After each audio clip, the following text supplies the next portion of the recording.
There's lots of talk right now about the shift in the housing market and a supposed bubble we are in. It's natural for us to think we will have a 2008 repeat. But the good news is, there's concrete data to show why this is nothing like the last time. So here are my top 3 reasons why.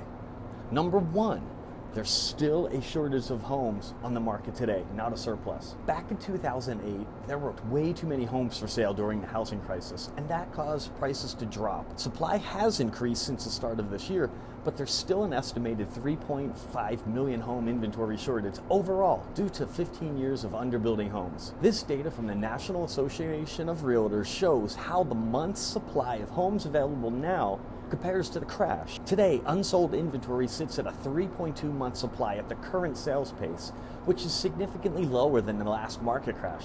There just isn't enough inventory on the home market prices for them to come crashing down, though slight declines in some markets are expected. Not here though. Number 2, mortgage standards were much more relaxed back then. During the lead up to the housing crisis, it was much easier to get a home loan than it is today. Running up to 2006, banks were creating artificial demand by lowering lending standards and making it way too easy for anyone to qualify for a home loan or a refi. Lending institutions took on much greater risk in both the person and the mortgage products they offered. This led to mass defaults, foreclosures, and falling prices. Today, things are much different. Purchasers face a much higher standard from mortgage companies. Now this graph here uses the Mortgage Credit Availability Index data from the Mortgage Bankers Association to help tell this story. In this index, the higher the number, the easier it is to get a mortgage. The lower the number, the harder.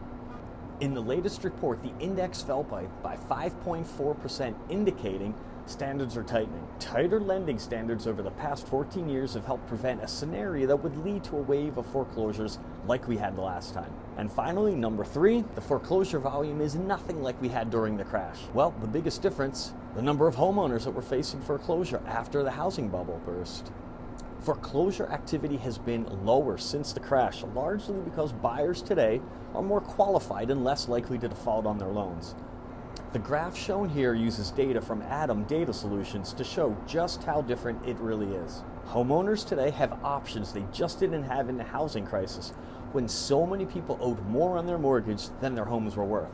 Today, many homeowners are equity rich in large part from the way home prices have appreciated over the time. This simply shows homeowners are in a completely different position this time. Hopefully the graphs and data I've presented here should help alleviate those fears and show you why this is nothing like last time. I'm here if you need me. Reach out anytime.